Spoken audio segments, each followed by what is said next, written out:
What's up, everybody? How you guys doing? I'm here with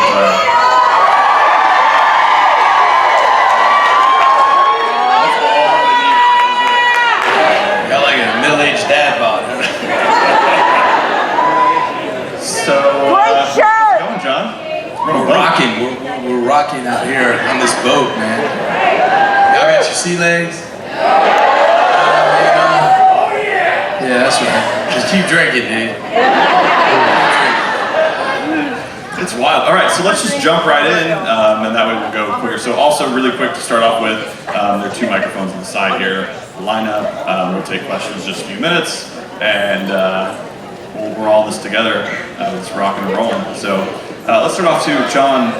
You've had such an interesting start, getting into acting. It's such a fascinating story. Starting off, so tell me a little bit about that beginning, getting into acting and going to school and how that all turned out. No, I mean, I didn't have much, it's not something I really had my sights on at all. I used to play sports, football and baseball, and I was a boxer, and that's really all I wanted to do, but I was kind of, didn't have much direction and wasn't good enough at any of those to really make a career out of it. But yeah, I kind of fell into it. I took a class sort of by accident. This wonderful woman named Alma Becker was teaching the class, and it was sort of just it was big fluke. Everybody had to the first class. Everybody had to bring in something that they cared about and share it with the class. These were theater people, and to me, they were the weirdest people I'd ever seen in my life. And they were like all sitting on the floor, even though there was a bunch of chairs in the back, and it never made fucking sense to me. And each person had to talk about something that they cared about and share it with the class. Like I gave a show and tell on steroids, but it was like theater people, it was like actors and shit, and I'd never seen anything like it. And the first girl pulled out a Blues Traveler CD. I mean, that's a long ass answer to a short ass question. I'm sorry. Anyway, she was talking about a Blues Traveler CD that her boyfriend had given her. She's crying her ass out in front of all these people. Then the next person had something, and they were emoting, and it was just such a big deal to all these people. And then it came to me, and I forgot to bring anything. And, we had fall baseball practice right afterwards, so I grabbed my catcher's glove. I made up this whole story about how my mom had given me that glove on her deathbed. She was like alive and well in DC. But I thought I was just doing the acting, you know what I mean? So I was doing it, and then I looked around the room, and everyone's like crying their eyes out, and I'm crying my eyes out. And I'm like, whoa, shit, and then that woman, Alma, she's this magical woman, she said, she tore my ass off, but then she said, you have something.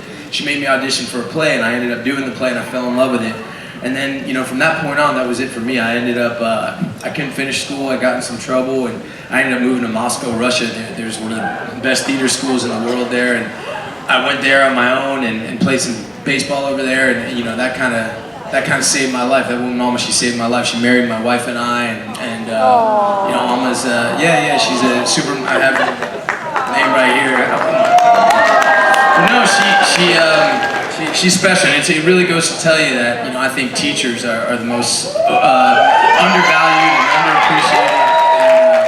There's nothing in this world like taking a youngster, and a youngster could be a little baby or somebody like me, a wayward, crazy-ass maniac, 19-year-old, and helping and show direction, find a spark in them and change their whole life. She saved my life, changed my life, made my life. So I'll never forget that. Thank you, Mama. Yeah. So perfect segue. Before we jump into television, I'm gonna do things in reverse here. Film. I mean, your extensive career in film is amazing. Starting off with, we'll talk Wolf on Wall Street. Yes! You had, there's the scene, the sell me this pen scene stole the entire film. Hey, this boat can't tip over, right? I mean, it's funny and all, but it can't tip over. I think the front is right here, too. Okay, I'm like, good lord. All right. Like, look for the exit. So Wolf on Wall Street, the experience working with Scorsese and the Powerhouse ensemble there, and your experience working on that film. On Wolf? On Wolf, yeah. Yeah. So tell me a little bit about that experience and. Shit, I mean, look, man, that's the mountain. I mean, he's the mountaintop. You know, that was a dream come true. The reason why, besides studying, besides everything that happened in my life and falling in love with theater, the reason why I fell in love with film was because of Martin Scorsese and Robert De Niro and their films, and that that kind of energy, tapping into that kind of stuff is the kind of stuff that always led me into trouble, led me getting kicked out of things or locked in places. And for me, I saw what those guys did, what De Niro was doing in his younger days under the tutelage of Mr. Scorsese, and that was everything. I said, if you can tap into that and put it on film, you can get something out of it. And it was a dream come true, and it changed the way I worked it changed who I am as an actor from working on there. The best in the world, I think it's true in any business, no matter what you do, they don't try to control you. They make you feel 100 feet tall, and they make you capable of anything, and they encourage you to try things. And it doesn't matter who on a Scorsese set, it doesn't matter who you are. It doesn't matter if you're sweeping up, if you're driving in, if you're hanging lights. If you have an idea, throw that idea out there, and every idea is worth talking about and going for. And to me, that's the best way to do it. This business, and I think any business, starts getting messed up when people start climbing up all over you and micromanaging you and saying you can only do this, and then it doesn't inspire you to work harder, to take a risk. And I know in this business, I'm not interested in riskless, pussy ass acting. I don't like that. I don't like it when people just do the same shit all the time and just goes, one note. I think in order to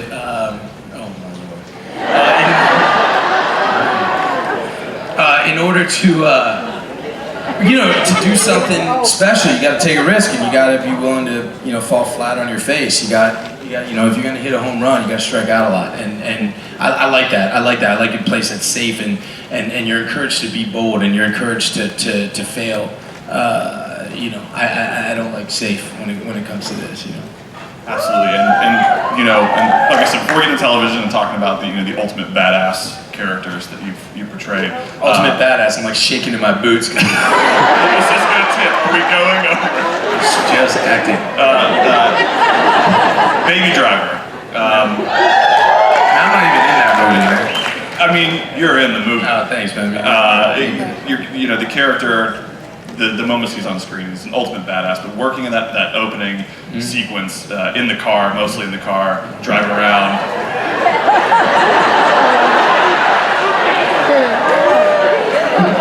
Yeah. I mean, y'all are laughing. No one's scared? All right, cool. I mean, it's like no one was scared of the Titanic, dude.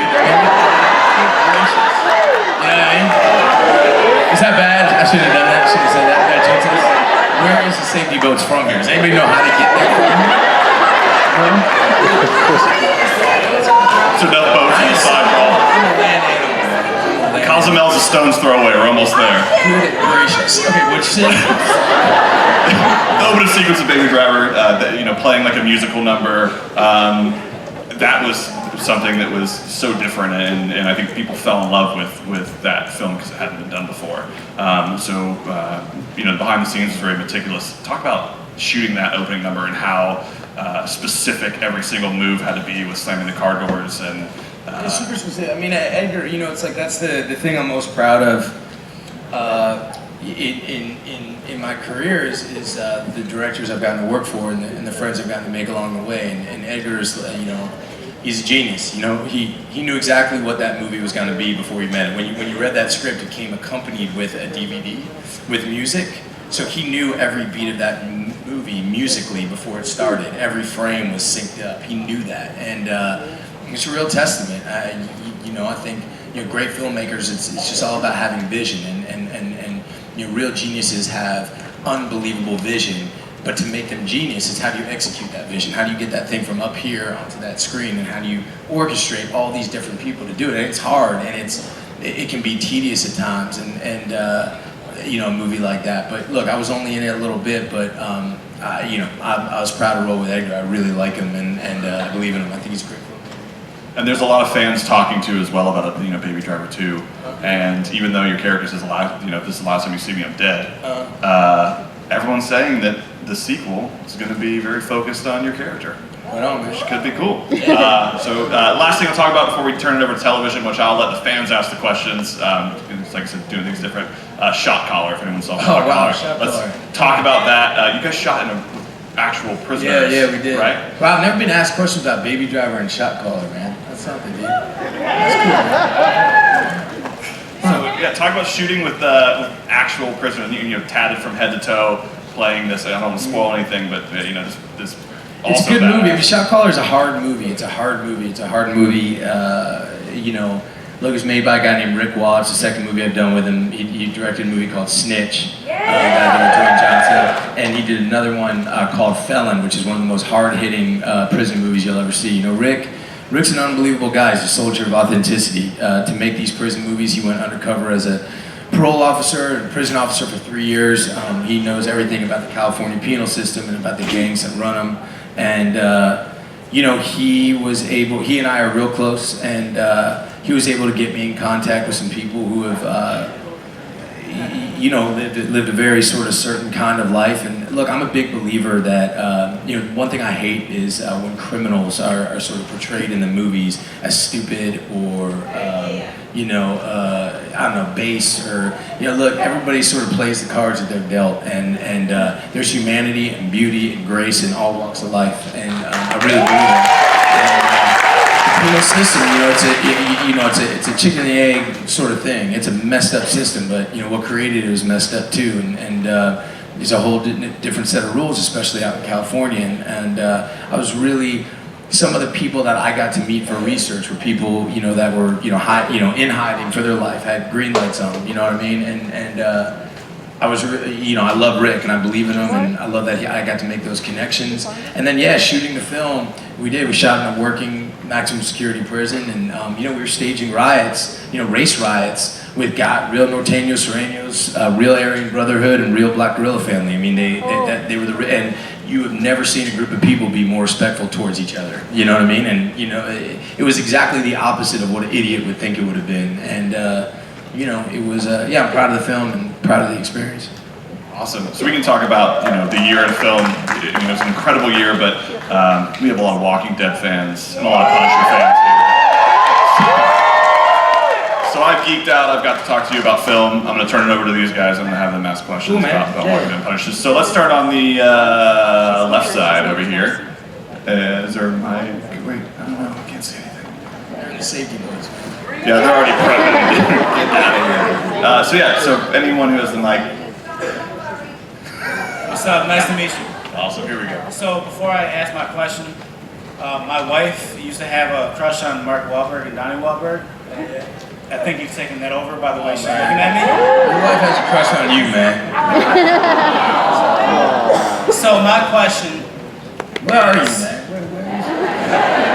Oh, okay. I thought it was you. No. So my question is, I pay attention to a lot of things you say. And somebody asked a question if you would be involved in Fear the Walking Dead. And you said that you want to keep your character as it is with a beginning and an end. The Walking Dead fans want more of you. So, what do we need to do to inspire you to be part of this? And I'm being serious with that, because, I think that if people knew what your, what people thought of you, they wouldn't have killed you off as early as they did. I appreciate that, man, and shit, vote, huh?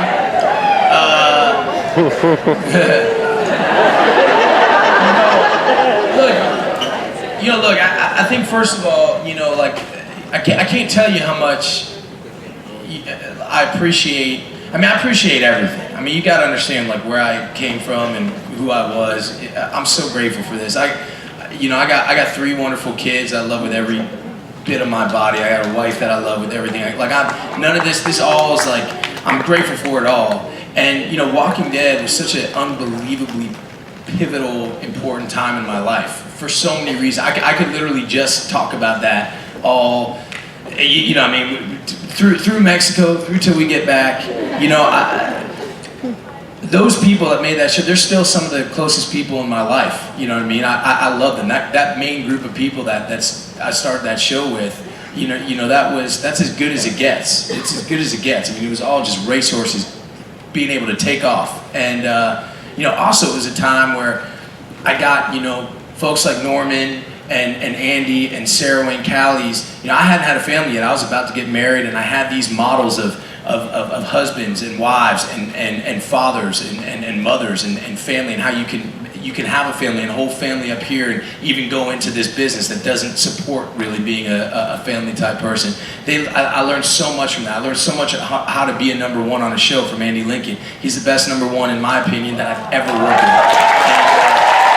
Norman Reedus teaches me lessons just, you know, by being Norman Reedus. You know, I mean, that's like my man. He's like one of my best friends in the world. You know, these relationships, and you know, but that character of Shane, you know, I so appreciate that people dig him and that people would potentially want more of him. But I think, you know, for me, it was such a cool opportunity because he was a guy with a beginning, middle, and end. He was a guy with a full arc. I knew when I took that part that he was not going to make it long, and I knew that he was going to start off eating a burger, sharing a pile of ketchup with his buddy, talking about his buddy's marital problems, and being right there for him, being like, man, I want to help you with this. No sinister bullshit. I'm here for you. I love you. I'm just a best friend. I'm your right-hand man. I'm your pit bull. I'm right here. And I knew that within the course of 10, 15, 20 episodes, I was going to be sleeping with his wife, and then I was going to be jealous, and then I was going to want to kill him, and then I was going to want to lose my, like, that is a great character. That is an opportunity, man. And look, my whole life changed, you know, from that and after that, and I ain't going to bullshit you. When I left, I knew I was going to leave. It's not like they were like, John, you got to go. I knew I was leaving. And that's a bonus that a lot of actors on that show don't get. Yeah. And when I was leaving, I ain't gonna lie, man, I was scared. I was like, just my damn luck. I would work my damn ass off. I finally get on a show that's successful, and they kill my ass the second it starts, right? I felt that, you know, I'm you know. But the truth is that, you know, slowly but surely, you know, I got to go right into something else and into something else, and I got to grow. And what I learned on that show about being a man, about being a father, about being a husband, about being an actor, it all started there and with that group of people, and to me that was it in its purest sense. So it's not about going back. I can't go back to that. I'll never have that. You know what I mean? That's it to me. That's what that was to me, and I love it. I love that I had it, and I love that I've moved on from it. And I love, you know, it was the greatest thing that ever happened to me. But also leaving it was the greatest thing that ever happened. If that makes sense, you know what I'm saying? So I don't even know if that answers your question. It means a lot to me that you would say that, because I care about Shane too, and I get it. I really do. I really do. But the fact that, you know, after seven years now, that's a long ass time ago, man. I didn't even have kids. it's great. And the impact too, and I think, you know, as a character, you did, you know, it was a gift to fans. Even thinking now, I mean, you know, we've all been fans of the show for so long. Now, you know, you think about everyone as what if Shane was still alive? It's a question everyone asks. He's not, but what if he was? He's super dead, dude. He's super dead. Twice. Yeah. Dead, undead, dead. You are not coming back, dude. No. Yeah. But I think having that character and everyone reflecting and seeing all these new characters and going, well, Shane was actually, you know, believe it or not, one of the most sane characters. He watched all of this happen. I think that like what they really did with it, you know, something that Frank and I kind of tapped into real early, which I was so grateful for. He was so smart, man. Is that Shane was the first guy to figure out the rules of the new world and that there weren't any. And it was really subtle. It all started with Ed, you know, by the water there, you know. That one day, you know, Lori says, we're not talking anymore. Oh, shit. Lori says, hey, we're not talking anymore, you know what I mean, and stay away from my son. And he's like, madder than hell. And then he sees old Ed beating on his lady, on Carol, and he's like, no. And he goes, he starts beating him and beating him and beating him. He's like, all right, you know what, I kind of like this. And you know what, there ain't nobody around. I can do whatever, this is the new world. And he discovers, good gracious, that's Hurricane Ed.